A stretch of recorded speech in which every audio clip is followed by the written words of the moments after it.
Mi esposo me fue infiel, pero la terapeuta dice que ambos somos culpables del matrimonio roto. Ahora él dice que si hubiera estado más sano me habría dejado.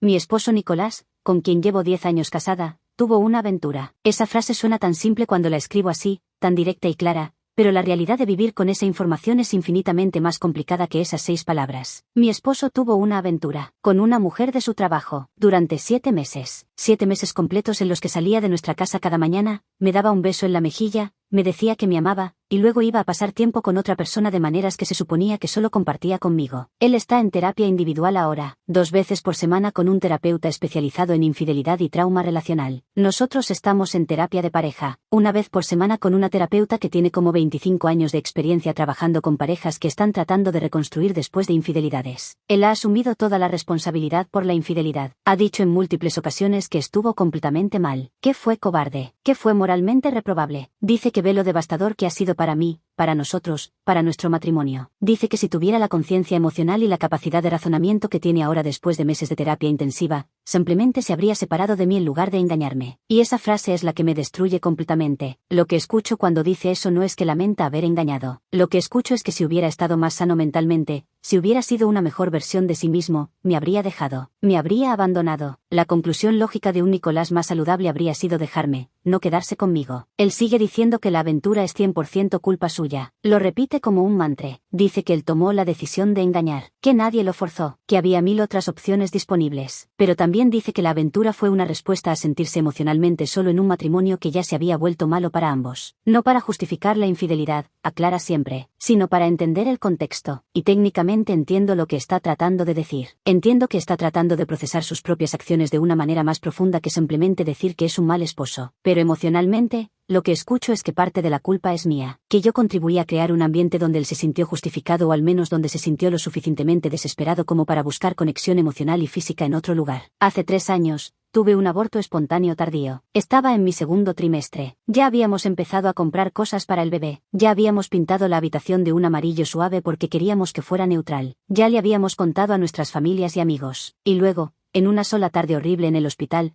todo eso desapareció. Perdí al bebé, perdí la visión de nuestro futuro, perdí una parte de mí misma que nunca volví a recuperar completamente. Esa pérdida me destruyó de maneras que todavía estoy tratando de entender. Desarrollé lo que los doctores llamaron ansiedad posparto, aunque técnicamente no había dado a luz. Desarrollé una rabia que no sabía que existía dentro de mí. Me volví volátil de maneras que nunca había sido antes. Decía cosas crueles. Explotaba por razones pequeñas. Lloraba sin control por horas. Estaba de luto y hormonal y honestamente no estaba emocionalmente estable durante meses. Nicolás trató de apoyarme durante ese tiempo. No le voy a quitar eso. No voy a pretender que no intentó estar ahí para mí, pero la forma en que me apoyó no fue la forma en que necesitaba ser apoyada. Se tomó todo lo que dije durante esos meses como algo personal. Cada estallido emocional que tuve, cada comentario cruel que hice cuando estaba en medio de una crisis de llanto, cada momento de irracionalidad, se convirtió en una conversación sobre cómo yo lo estaba lastimando a él. Entiendo que debe haber sido difícil para él también. Entiendo que él también perdió a ese bebé, pero lo que necesitaba de él en ese momento no era que se pusiera a la defensiva. Lo que necesitaba era gracia. Necesitaba que entendiera que mi cuerpo había pasado por un trauma, que mis hormonas estaban completamente descontroladas, que mi cerebro estaba procesando una pérdida devastadora. Necesitaba que me sostuviera sin tomar todo tan personal, pero no sentí que me dieran esa gracia. Sentí que tenía que manejar sus sentimientos además de los míos.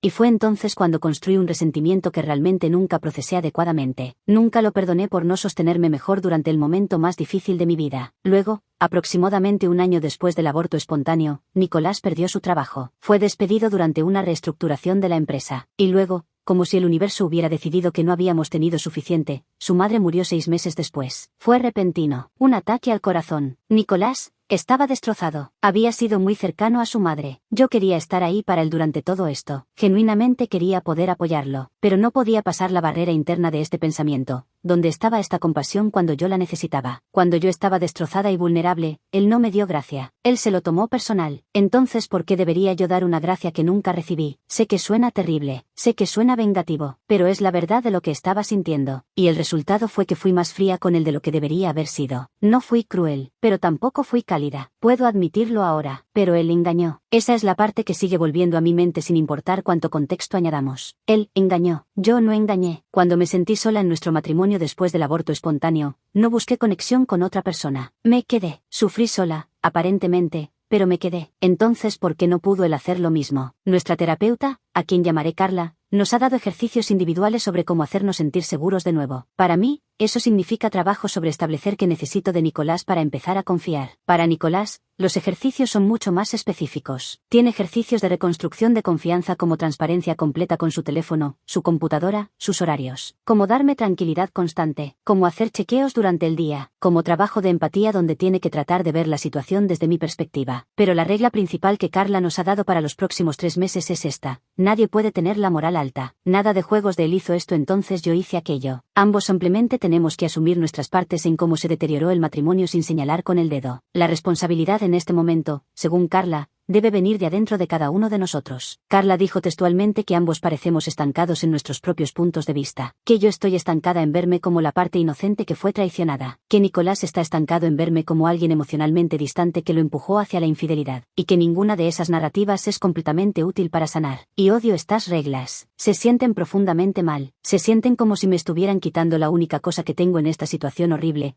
que es saber que yo no hice lo que él hizo, saber que yo no crucé esa línea, y ahora se supone que debo dejar ir esa certeza moral, se supone que debo existir en este espacio gris donde ambos somos igualmente responsables. Siento que Nicolás asumiendo la aventura no es suficiente si no puedo hacerlo responsable en tiempo real, si no puedo recordarle lo que hizo. Carla dice que eso es culpar y que culpar solo hace que las personas se hablen por encima, pero se siente como si me estuvieran quitando mi derecho a estar justificadamente enojada. Nicolás dice que me debe intentar arreglar esto porque me engañó, y eso también duele de una manera extraña. No quiero ser elegida porque me lo debe. No quiero que haga el trabajo de reconstrucción porque siente una obligación. Quiero que haga estas cosas porque genuinamente quiere estar conmigo. Le digo esto. Me dice que lo siente, que entiende por qué escucho sus palabras de esa manera, pero que está trabajando en cambiar su mentalidad de sentir que me debe algo a realmente querer hacer todo este trabajo difícil porque quiere hacerlo. Pero luego vuelve a decir esa frase, y eso destruye completamente cualquier progreso, porque lo que escucho es que en su mejor versión, la decisión correcta habría sido dejarme, que quedarse conmigo fue la opción de la versión poco saludable. Me siento como un reemplazo o como una segunda opción. Me he estado confiando a mi hermana Jessica durante todo esto. Ella es 3 años menor que yo pero de alguna manera parece emocionalmente más madura. Le he contado todo, sobre la infidelidad, sobre la terapia, sobre las reglas de Carla, sobre mi resistencia a esas reglas. Jessica me dio lo que ella llamó amor duro la semana pasada. Me dijo que la terapeuta en realidad nos está dando excelentes consejos, que si estoy eligiendo la reconciliación, necesito dejar de lado el deseo de hacer a Nicolás responsable todo el tiempo si ya existe una estructura donde él se está haciendo responsable a sí mismo. Que no puedo tener ambas cosas. No puedo decir que quiero sanar el matrimonio y también insistir en tener la moral alta constantemente. Me dijo que si no puedo vivir con esta estructura que Carla ha establecido, si no puedo dejar de lado la necesidad de culpar y señalar, entonces necesito tomar una decisión diferente. Necesito decidir que no puedo perdonar esto y que necesito divorciarme. Pero que quedarme en este limbo donde digo que quiero trabajar en el matrimonio pero me niego a hacer el trabajo emocional que eso requiere no es justo. Y odio que tenga razón. Odio que pueda ver con tanta claridad algo que para mí se siente imposiblemente complicado. Quiero la moral alta. La quiero desesperadamente. Se siente como prueba de que no todo fue culpa mía. Se siente como la única cosa que tengo que prueba que soy la víctima aquí. Nicolás cruzó la línea. Él es quien tuvo la aventura. Entonces, ¿por qué se supone que debo soltar la única cosa que hace que eso sea claro? Me siento confundida de maneras que no puedo articular completamente. Me siento con el corazón roto no solo por la infidelidad sino por todo lo que ha venido después. Por estas conversaciones en terapia donde se supone que debo mirar mi propio comportamiento con la misma dureza. Por tener que admitir que no fui una buena esposa cuando él necesitaba apoyo. Me siento a la defensiva todo el tiempo ahora. Siento que tengo que protegerme constantemente de implicaciones de que de alguna manera merecí esto. Y honestamente, me siento más resentida ahora que cuando empezamos la terapia. Antes de la terapia, las cosas eran simples. Él engañó, yo fui traicionada, pero ahora todo está borroso y complicado. Actualización 1. Han pasado aproximadamente 6 semanas desde que escribí esa primera publicación. 6 semanas de seguir con las reglas de Carla sobre no tener la moral alta. 6 semanas de morderme la lengua cuando quiero recordarle a Nicolás lo que hizo. 6 semanas de intentar existir en ese espacio gris donde ambos somos responsables. No ha sido fácil. De hecho,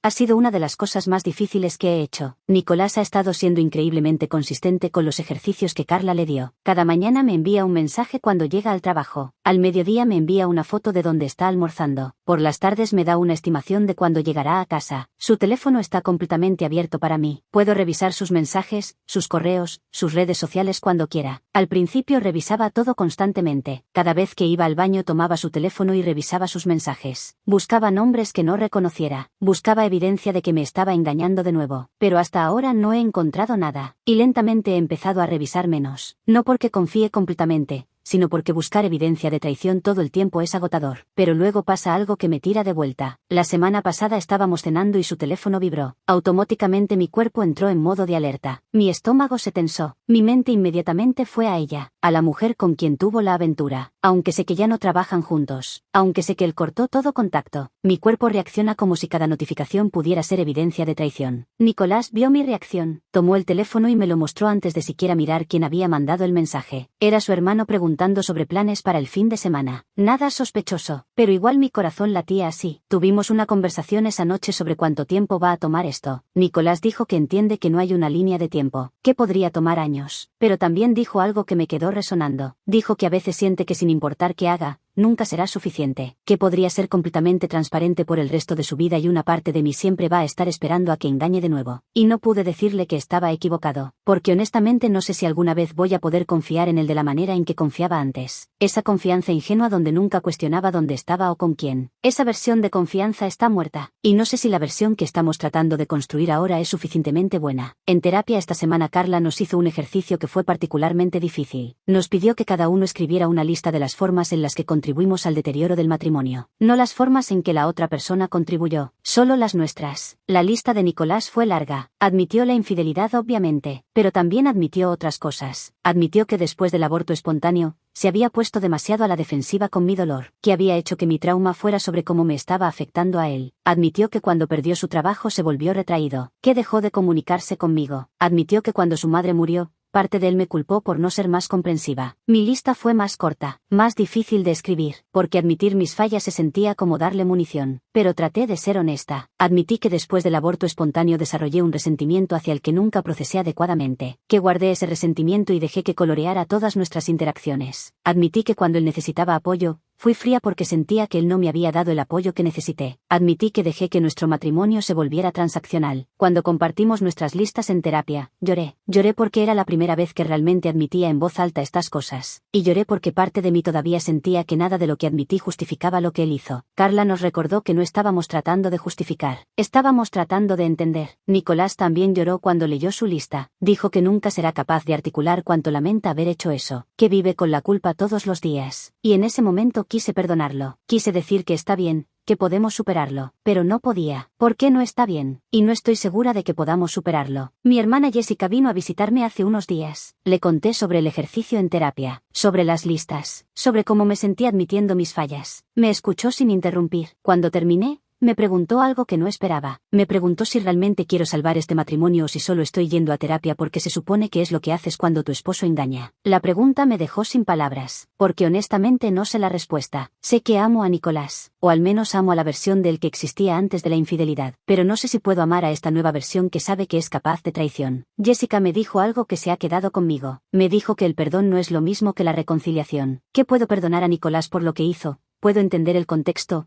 puedo ver mi propio papel en el deterioro matrimonial, y aún así decidir que no quiero seguir casada con él, que esas cosas no se excluyen mutuamente, que puedo hacer todo el trabajo de terapia y llegar a la conclusión de que estamos mejor separados. Y esa idea, que puedo hacer el trabajo y aún así elegir irme, se sintió como un alivio, porque de repente me di cuenta de que he estado viendo la terapia como un camino que solo tiene un destino: quedarnos juntos. Pero no tiene que ser así. Puedo hacer el trabajo de entender que salió mal, puedo asumir mi responsabilidad, y al final de todo eso, aún puedo decidir que no es suficiente. Actualización 2. Han pasado 4 meses desde la revelación de la infidelidad. 4 meses de terapia intensiva. Y siento que estoy en un lugar completamente diferente ahora. No mejor necesariamente, solo diferente. Más claro en algunas formas. Más confundido en otras. He estado haciendo mucha reflexión sobre el pasado. Sobre el aborto espontáneo y todo lo que vino después. Carla me pidió que escribiera sobre esa experiencia. No para mostrársela a nadie. Solo para mí misma. Escribí sobre cómo se sintió físicamente. El dolor, el sangrado, la sensación de que mi cuerpo me había traicionado. Escribí sobre el vacío emocional que vino después, sobre cómo cada vez que veía a una mujer embarazada sentía una mezcla de envidia y dolor tan intenso que a veces tenía que desviar la mirada. Pero también escribí sobre Nicolás durante ese tiempo, y cuando realmente me obligué a ser honesta, tuve que admitir que él intentó, no de la manera que yo necesitaba, pero intentó. Estuvo en el hospital conmigo, me sostuvo cuando lloré, tomó días libres del trabajo, llamó a nuestras familias porque yo no podía hablar sin romper en llanto, pero cuando yo explotaba con él, cuando decía cosas crueles, él se lo tomaba personal, se ponía a la defensiva, me recordaba que él también había perdido a ese bebé, y técnicamente tenía razón, pero lo que yo necesitaba en esos momentos no era que me recordara su dolor, necesitaba que absorbiera el mío sin hacerlo sobre él. Al escribir todo esto me di cuenta de algo, me di cuenta de que nunca le di permiso a Nicolás de sufrir la pérdida de ese bebé a su manera, porque mi dolor era tan grande que no había espacio para el suyo también, esperaba que se tragara su propio dolor para poder cargar con el mío, y cuando no pudo hacer eso, construí un resentimiento que nunca comuniqué claramente, pero reconocer eso no hace que mi resentimiento desaparezca. Todavía siento que me falló cuando más lo necesitaba, y no sé cómo soltar eso. Carla dice que probablemente necesite hacer terapia individual específicamente sobre el aborto espontáneo, que ese trauma está coloreando todo en mi matrimonio. Empecé a ver a una terapeuta individual hace 3 semanas. Se especializa en pérdida reproductiva y trauma. En nuestra primera sesión me preguntó si alguna vez había llorado apropiadamente por ese bebé, si alguna vez me había permitido sentir la totalidad del dolor. Y me di cuenta de que la respuesta era no. Así que eso es en lo que estoy trabajando ahora, en darme permiso de sentir todo lo que nunca me permití sentir. Y es brutal. Hay sesiones donde lloro tanto que salgo con dolor de cabeza. Hay días donde el peso del dolor es tan intenso que apenas puedo levantarme de la cama. Pero también se siente necesario. Tuvimos una conversación la semana pasada que fue diferente. Yo había tenido una sesión de terapia particularmente difícil. Cuando llegué a casa, Nicolás estaba haciendo la cena. Me vio entrar con los ojos rojos e hinchados. Se acercó a mí y me preguntó si podía abrazarme. No solo me abrazó, me preguntó primero, y algo sobre ese simple acto rompió algo en mí. Le dije que sí. Me abrazó ahí parado en la cocina. Y lloré. Lloré de una manera que no había llorado con él en años. No lloré sobre la infidelidad. Lloré sobre el bebé que perdimos. Sobre la familia que nunca tuvimos. Y Nicolás lloró conmigo. Dijo que lo sentía. Que sentía no haber sabido cómo estar ahí para mí. Y por primera vez en 4 meses, sentí algo parecido a conexión con él. Pero luego, 2 días después, dijo esa frase de nuevo. Y toda esa suavidad se evaporó. Le pregunté por qué seguía diciendo eso. Me dijo que su terapeuta le había dicho que era importante ser honesto sobre su proceso mental. Que parte de asumir responsabilidad era admitir que el matrimonio ya estaba roto para él antes de la infidelidad. Entiendo intelectualmente lo que está tratando de decir. Pero emocionalmente, lo que sigo escuchando es que si hubiera sido más saludable, me habría dejado. Se lo dije a Jessica cuando vino a visitarme el fin de semana pasado. Le conté sobre ese momento dulce en la cocina y luego sobre cómo él arruinó todo. Jessica me hizo una pregunta difícil. Me preguntó si en algún lugar profundo dentro de mí, yo también creo que habríamos ido mejor separándonos hace años. Si tal vez mi resistencia a dejar ir la infidelidad como el único problema viene del hecho de que sé que Nicolás tenía razón, que el matrimonio ya estaba roto. Y la verdad es que no sé. Hay días donde creo que podríamos haber salvado el matrimonio si no hubiera habido infidelidad. Pero hay otros días donde honestamente creo que no. Que estábamos tan rotos, tan distantes,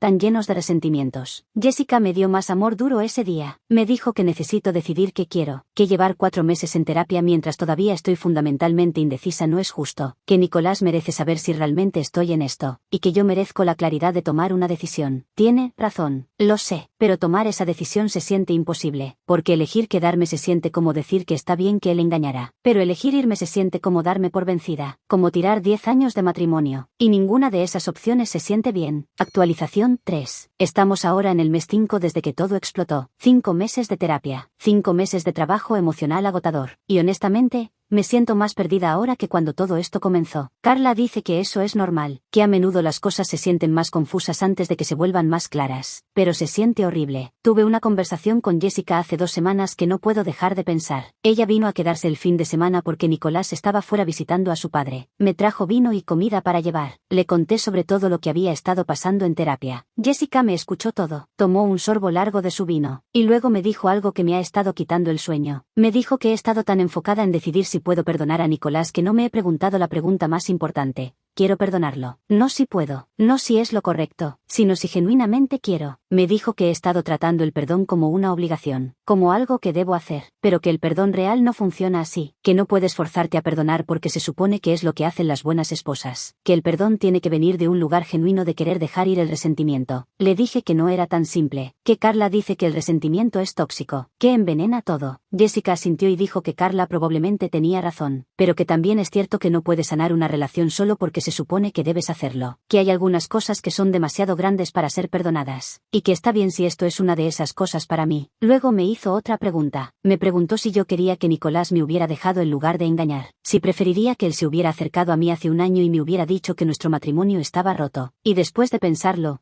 tuve que admitir que no estaba segura, porque sí, la infidelidad duele de una manera única, pero también habría dolido terriblemente si Nicolás me hubiera dicho que ya no me quería. Jessica me dijo que tal vez el problema no es la infidelidad en sí, que tal vez el problema real es que nuestro matrimonio estaba roto mucho antes y que ninguno de nosotros quiere admitir eso, que nos estamos aferrando a la infidelidad como el problema porque si podemos arreglar eso, entonces podemos fingir que todo lo demás estaba bien, pero que todo lo demás no estaba bien. Me preguntó directamente, si Nicolás nunca hubiera engañado, ¿estarías feliz en este matrimonio? Y no pude decir que sí. No podía honestamente decir que estábamos bien antes. ¿Por qué no lo estábamos? Estábamos distantes. Había resentimiento en ambos lados. Jessica me dijo que ella cree que estoy usando la terapia como una forma de evitar tomar una decisión. Que mientras pueda decir que estoy trabajando en el matrimonio, no tengo que admitir que tal vez no quiero estar en este matrimonio. Que la infidelidad me dio una excusa perfecta para estar enojada sin tener que enfrentar el hecho de que tal vez ya no quiero a Nicolás de la manera que se supone. Eso me hizo enojar cuando lo dijo. Le dije que estaba equivocada, que estoy haciendo el trabajo, pero ella solo me preguntó si intentar es lo mismo que querer. No supe qué responder, porque la verdad es que no estoy segura. No sé si estoy haciendo el trabajo porque quiero que el matrimonio funcione o porque tengo miedo de admitir que no quiero. Tengo miedo del divorcio, de empezar de nuevo, de tener que contarle a la gente que mi matrimonio fracasó, pero también tengo miedo de quedarme, de pasar el resto de mi vida con alguien en quien nunca confiaré completamente. Le conté a Carla sobre esta conversación. Carla me preguntó qué sentí cuando Jessica sugirió que tal vez estoy usando la terapia para evitar una decisión. Le dije honestamente que me sentí expuesta, como si Jessica hubiera visto algo que estaba tratando de esconder. Carla asintió y dijo que eso era significativo, que a menudo nuestras reacciones más fuertes vienen cuando alguien dice una verdad que no estamos listas para enfrentar. Me preguntó si estaba lista para enfrentarla ahora, si estaba lista para realmente preguntarme qué quiero. Le dije que no sabía, que toda mi vida he tratado de hacer lo correcto, de ser una buena esposa, de trabajar en las cosas difíciles. Carla me dio una tarea, me pidió que por una semana dejara de pensar en lo que debo hacer, que solo me preguntara cada mañana, ¿qué quiero yo? Lo he estado intentando, pero es más difícil de lo que pensé, porque cuando quito todas las capas de lo que se supone que debo querer, no estoy segura de qué queda. No estoy segura de quién soy fuera de este matrimonio. Hemos estado juntos por 10 años. Me casé con Nicolás cuando tenía 23 años. Toda mi vida adulta ha sido con él. No sé quién soy sin él, pero tal vez esa es la respuesta en sí misma. Tal vez el hecho de que ni siquiera sé quién soy sin mi matrimonio es exactamente porque necesito terminarlo. Tal vez necesito descubrir quién soy por mi cuenta antes de poder saber si quiero estar con alguien más. Tal vez he estado tan enfocada en salvar el matrimonio que he olvidado salvarme a mí misma. No tengo una resolución para esto. No tengo un final ordenado donde todo se resuelve. Todavía estoy en medio del caos. Todavía estoy confundida. Todavía no sé si voy a quedarme o irme. Pero lo que sí sé es esto. No puedo seguir existiendo en este limbo para siempre. En algún punto voy a tener que tomar una decisión. Y esa decisión va a tener que venir de lo que realmente quiero, no de lo que se supone que debo querer.